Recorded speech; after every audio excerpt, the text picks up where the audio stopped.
அஸ்வஸ்வ நலத்திட்டத்தின் 2ஆம் கட்டத்திற்கான தகுதியான பயனாளிகளின் பட்டியல் அறிவிக்கப்பட்டுள்ளது.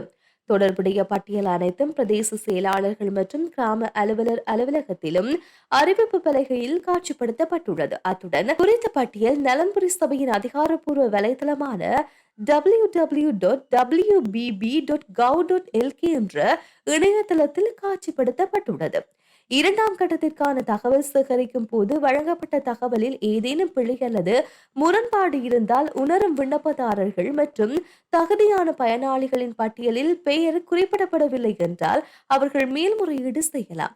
இதேவேளை அஸ்மிசும 2ஆம் கட்டத்திற்கான ஆரம்ப விண்ணப்பத்தை சமர்ப்பித்த போதிலும் வீட்டு தகவலை சேகரிக்க ஒரு அரசு அலுவலர் வீட்டுக்கு வரவில்லை என்றால் அத்தகைய விண்ணப்பங்களும் மேல்முறையீடு செய்யலாம். மேல்முறையீடு செய்வதற்கு முன்னர் அனைத்து மேல்முறையீடு செய்பவர்களும் IWMS தரவுகளை அணுகி வீட்டு தகவல் சேகரிப்பின் போது அவர்களின் குடும்பம் குறித்து வழங்கப்பட்ட தகவல்களை கண்காணிக்க வேண்டும்.